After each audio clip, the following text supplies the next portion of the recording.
नमस्कार विद्यार्थियों, सुप्रभात, सुदिनमस्तु, शुभमस्तु। आज का दिन बहुत ही कल्याणकारी हो, शुभ हो, आनंद देने वाला हो, इसी कामना के साथ शुरू करते हैं आज की कक्षा। और आज की कक्षा में जो प्रकरण पूर्व में चल रहा था छंदों का, तो आज तीसरी कक्षा है। उसी क्रम में आज हम छंदों के बारे में नई जानकारी हासिल करेंगे। तो तृतीय वर्ष हिंदी साहित्य और द्वितीय वर्ष हिंदी साहित्य के प्रथम प्रश्न पत्र में ये प्रकरण है छंद शास्त्र का। तो हमें छंदों का ज्ञान लेना है। तो चलिए शुरू करते हैं आज की कक्षा छंद शास्त्र। कल हमने छंदों के बारे में यति, गति, तुकबंदी उसके बारे में हमने जानकारी हासिल की थी। आज हम बात करेंगे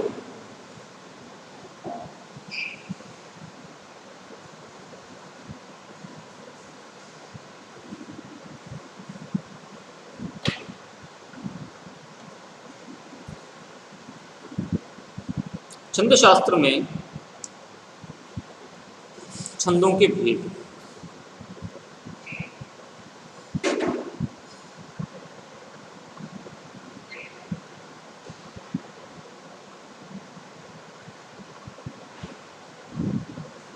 अब छंद के भेद यानी छंद के प्रकार, तो पूर्व में भी मैं आपको बता चुका हूँ कि वर्णों के आधार पर और मात्राओं के आधार पर छंदों के भेद किए जाते हैं। तो वर्णिक छंद और मात्रिक छंद, तो दो प्रमुख भेद हुए। वर्णिक, जिसमें वर्णों की गणना की जाए, गणों का स्थान हो, वर्णिक छंद। और दूसरे प्रकार के छंद होते हैं मात्रिक छंद। तो वर्णिक और मात्रिक दो प्रकार के छंद हम पढ़ने जा रहे हैं। तो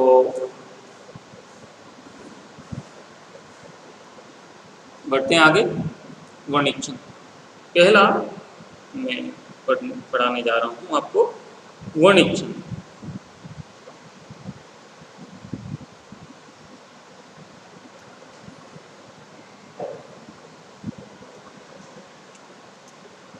तो इसमें ध्यान रखना है, वर्णिक छंद के सभी चरणों में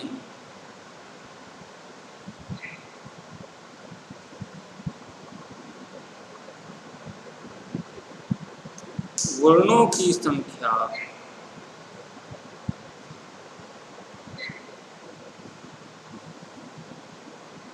समान रहती है।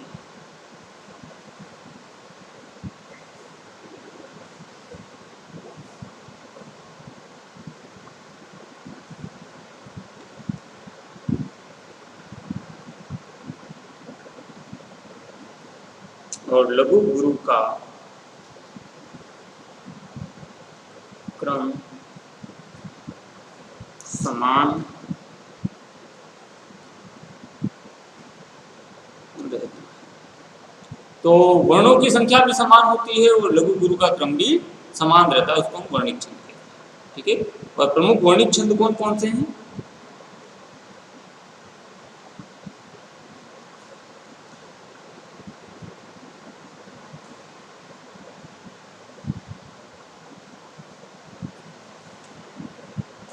हम देखते हैं।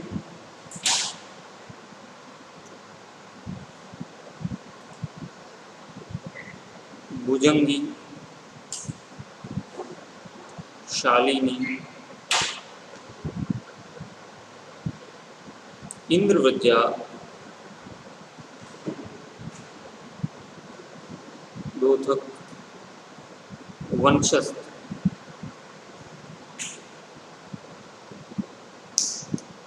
भुजंग प्रयाग,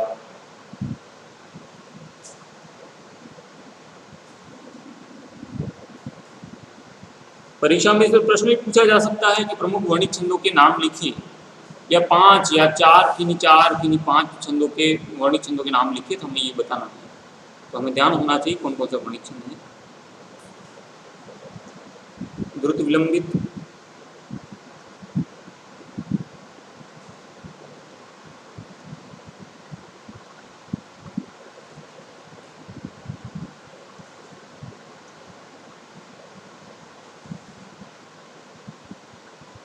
तोटक,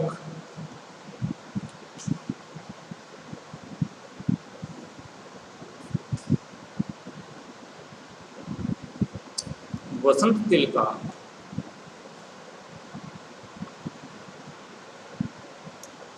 मालिनी,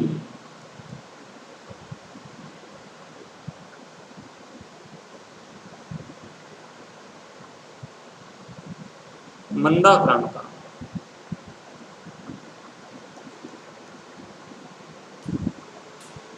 शिखरिणी,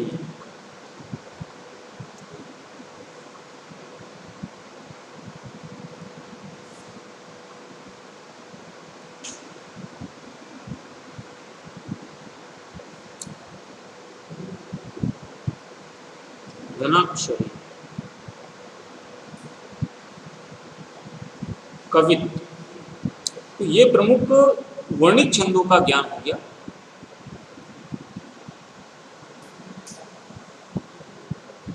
तो यहाँ पर एक नोट में डाल रहा हूँ वर्णित छंदों में, वो हमें ध्यान रखना है।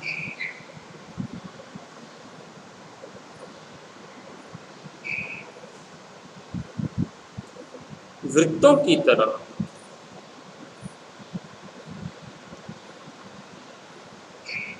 इनमें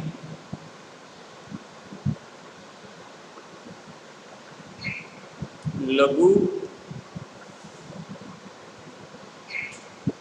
गुरु का क्रम निश्चित नहीं होता।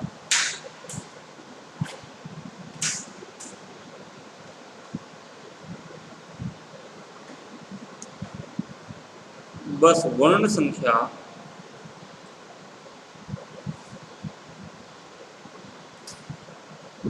निश्चित होती है।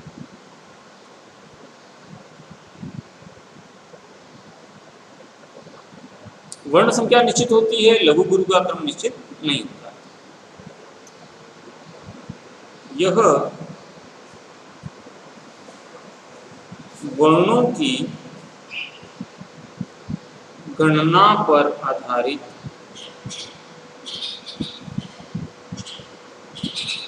होते हैं, जिनमें वर्णों की संख्या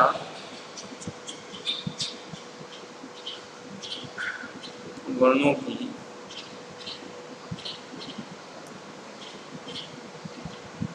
संख्या क्रम गण विधान लघु गुरु के आधार पर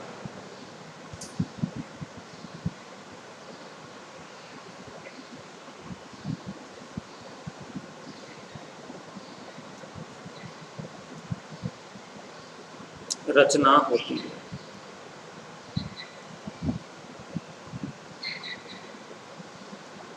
ठीक है।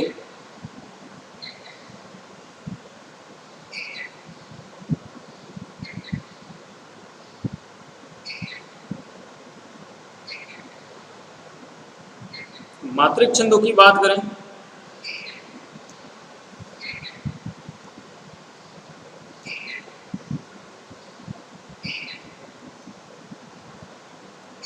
किसे कहते हैं और कौन कौन से प्रकारों के मात्रिक छंद होते हैं जिन्हें मात्राओं की गणना की जाती है, मात्राओं की संख्या देखी जाती है। तो मात्रिक छंद के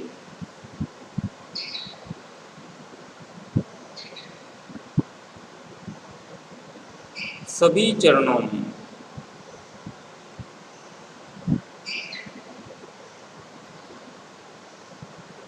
मात्राओं की संख्या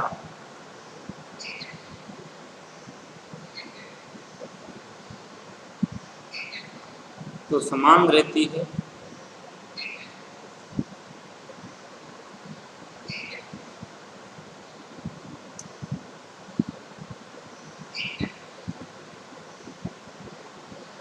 लेकिन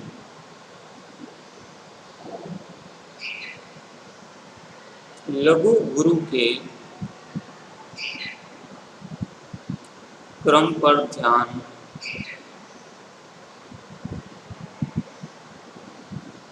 नहीं दिया जाता।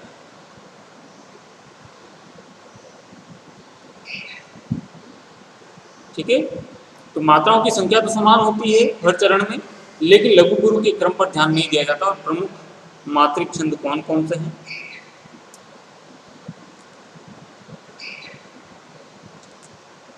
प्रमुख मात्रिक छंद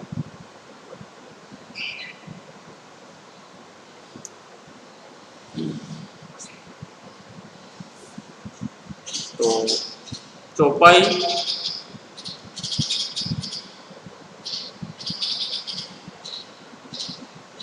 गीतिका,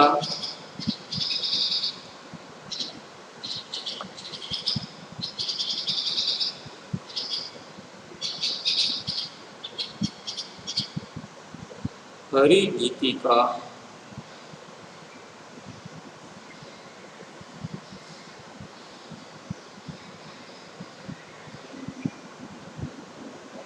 बरवे, दोहा, सोरठा,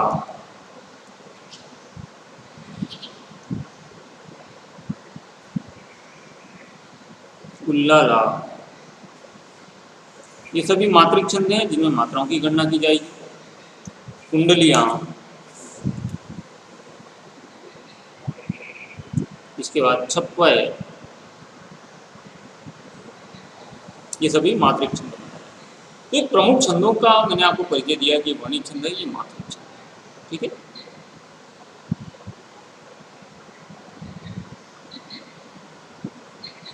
तो मात्रा की गणना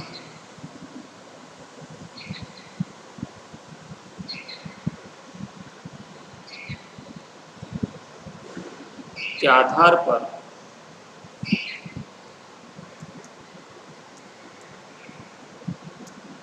की गई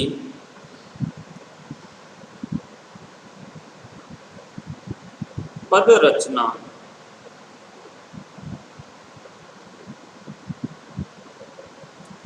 को मात्रिक छंद कहते हैं। अर्थात जिन छंदों की रचना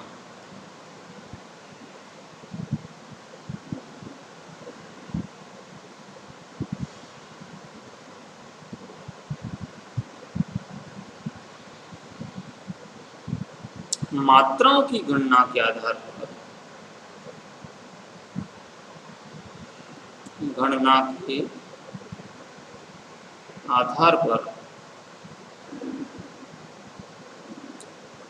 की जाती है,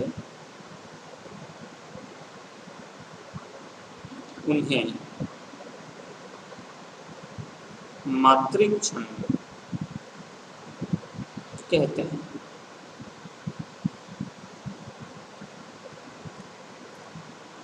जिनमें मात्राओं की संख्या, क्या क्या चीजें देखी जाती हैं? मात्राओं की संख्या,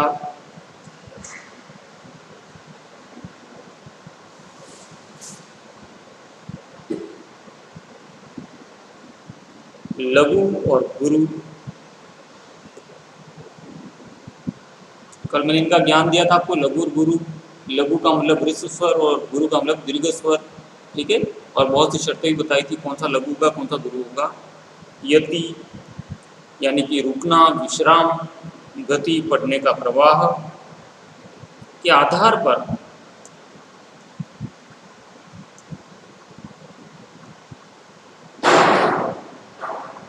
पद रचना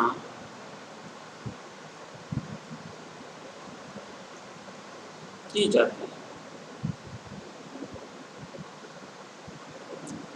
उसे मात्रिक छंद कहते हैं। तो ये हो गया मात्रिक छंद के बारे में ज्ञान। अब मात्रिक छंद भी अलग अलग प्रकार के होते हैं। जैसे सममात्रिक छंद है जिसमें सभी चरण समान होते हैं, सभी चरणों में मात्राओं की संख्या समान होती है। अर्धमात्रिक छंद जिसमें विषम चरणों में मात्राओं की संख्या समान होती है, सम चरणों में अलग संख्या होती है, और इस प्रकार से अलग अलग प्रकार हैं। और अब हम प्रमुख मात्रिक छंदों का अध्ययन करेंगे।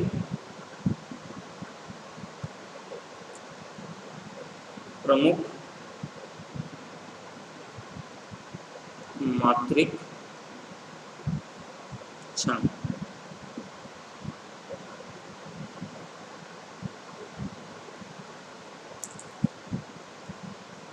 पहला दोहा, दोहा छंद।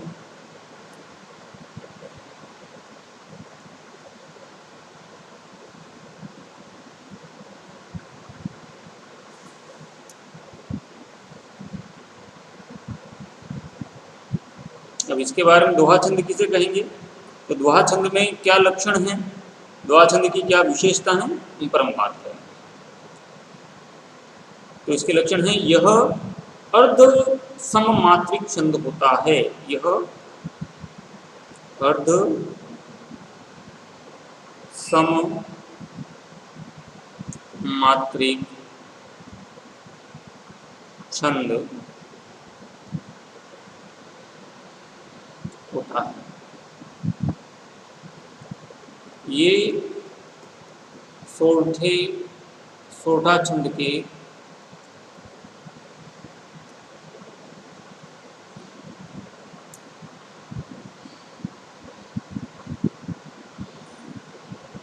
सोरठा छंद के विपरीत होता है। यानी कि दोहे का उल्टा कौन सा, तो सोरठा, और सोरठे का उल्टा कौन सा, दोहा। विपरीत होता है। इसमें पहले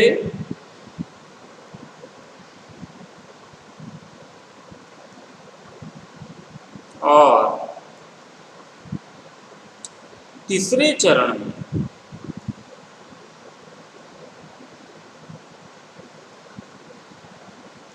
तेरा तेरा तथा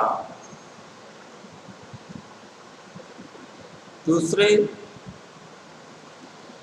और चौथे चरण में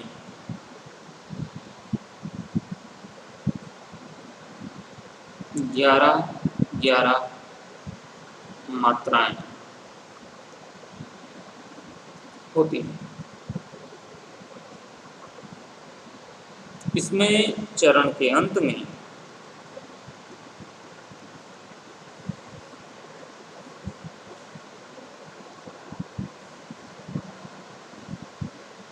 लघु, ये निशान लघु का है, होना जरूरी है।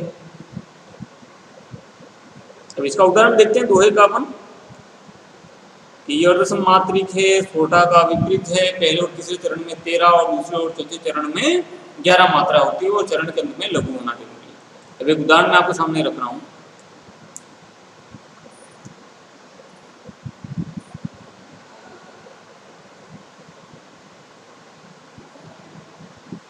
कारज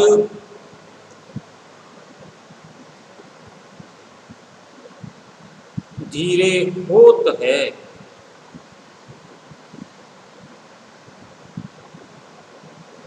काहे होत अधीर। समय पाए तरुवर हरे, केतक सींचो, केतक सींचो नीर। अब देखिए ये दोहे का उदाहरण है। इस दोहे के उदाहरण में हम देखेंगे कि किस प्रकार से मात्राएं लगेंगी।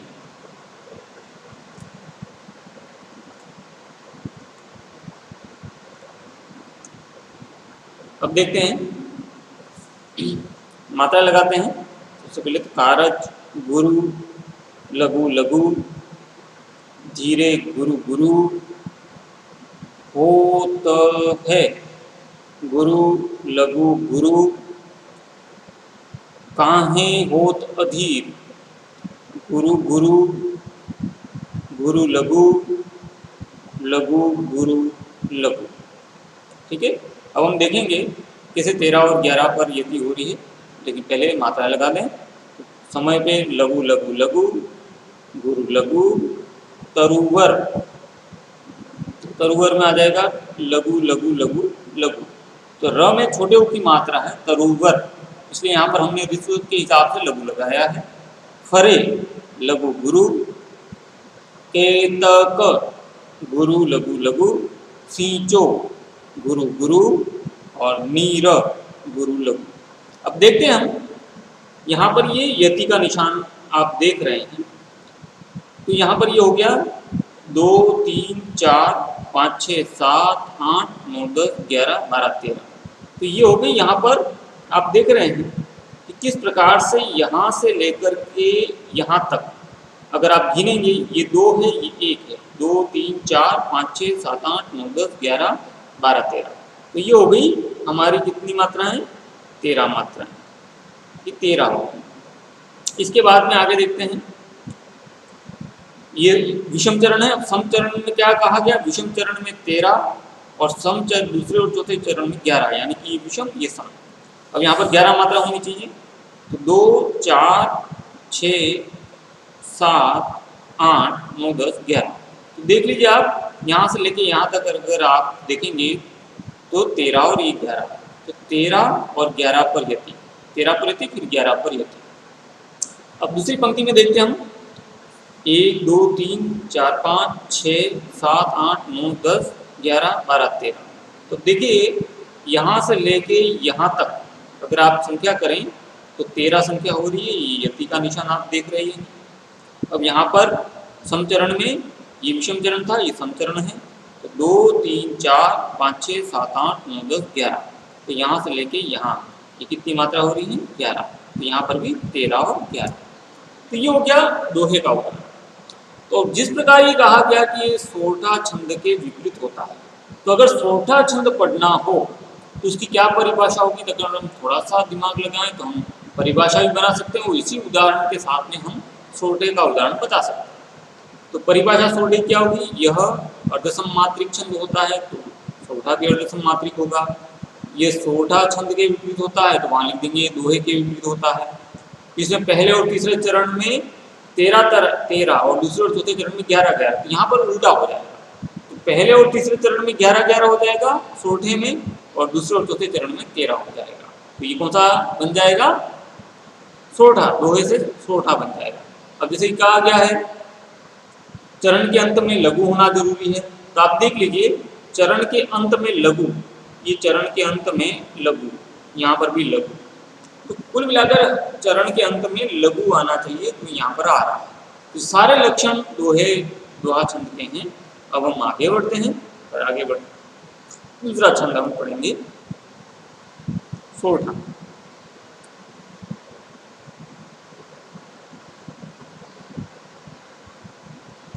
जैसे मैंने आपको समझा दिया है, लेकिन फिर भी पढ़ लेते हैं। सोठा छंद, यह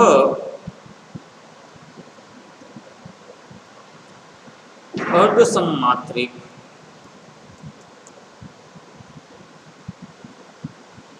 छंद होता है।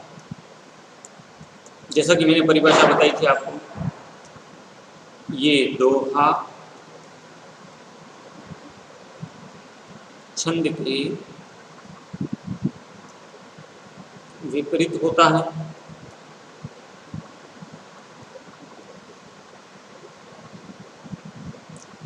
इसमें पहले और तीसरे चरण में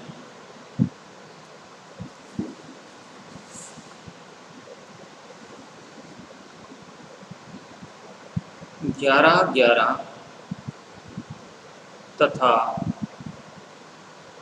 बिल्कुल दोहे का विपरीत हो गया, दूसरे और चौथे चरण में कितनी होंगी? तो 13 चरण में 13 मात्राएं होती। यह दोहा का उल्टा होता है।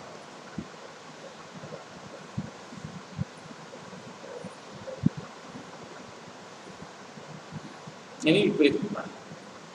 विषम चरणों के अंत में, यानी पहला और तीसरा विषम चरणों के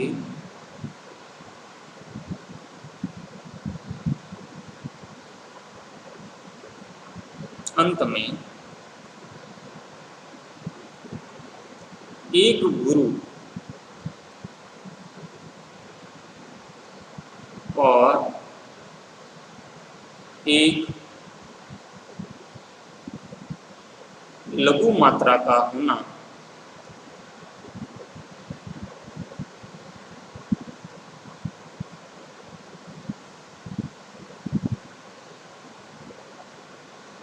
जरूरी होता है।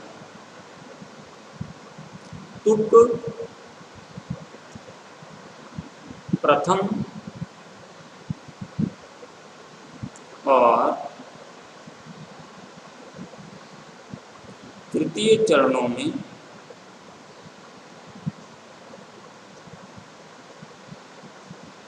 होता है। छोटा छंद के उदाहरण मैं आपको बता देता हूँ। जैसे मैंने दोहे का बताया था, वही उदाहरण उल्टा करके लिख सकते हैं कि सम चरण पीछे पहले आ जाएंगे, विषम चरण बाद में चले जाएंगे।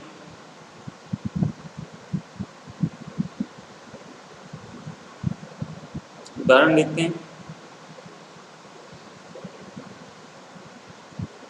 काहे जू पावे कौन विद्या धन उद्यम बिना।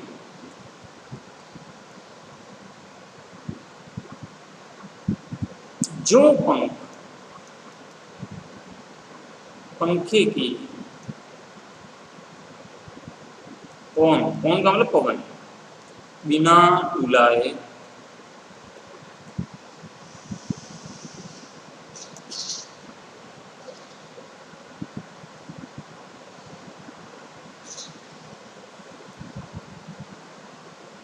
ना मिले।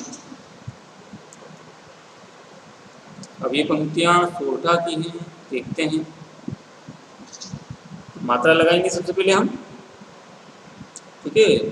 तो मात्राएं देखते हैं।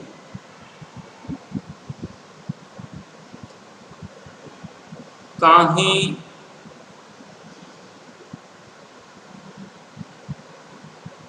काहे जू, तो यहाँ पर हो गया लघु और गुरु, ठीक है। इसके बाद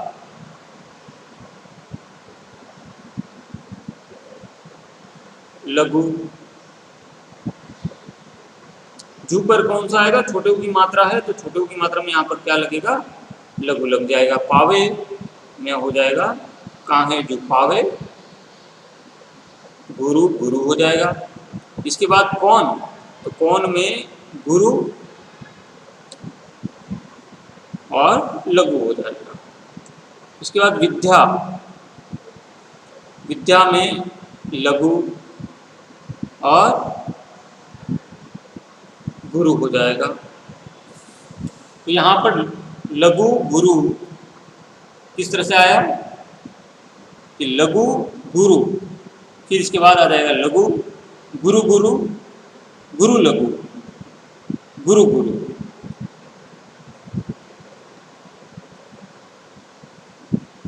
यहाँ पर गुरु इसलिए आया क्योंकि विद्या शब्द में हम देखेंगे विद्या, तो यहाँ पर व विश्व है, लेकिन आधा द इसमें जुड़ जाएगा, संयुक्त अक्षर हो जाएगा, तो ये क्या बन जाएगा? गुरु बन जाएगा।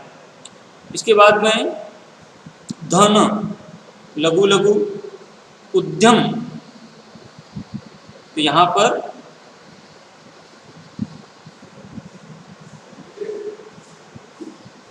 विद्या धन,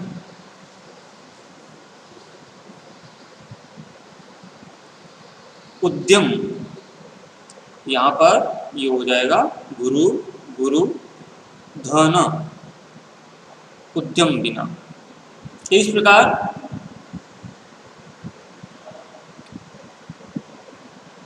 और बिना,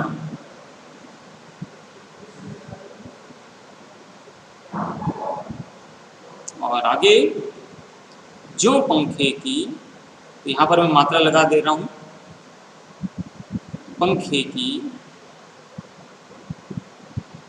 कौन गुरु लघु गुरु गुरु गुरु, इस तरह से। तो यहाँ पर ये मात्राएं हो गई आपकी। तो इस प्रकार हम देख सकते हैं कि ये सोल्टा हो गया दोहे का उल्टा। तो आज की इस कक्षा में हम देख रहे हैं कि हमने दोहा छंद पढ़ा और सोल्टा छंद पढ़ा। अगली कक्षा में फिर हम नए छंद के साथ उपस्थित होंगे। तब तक के लिए धन्यवाद।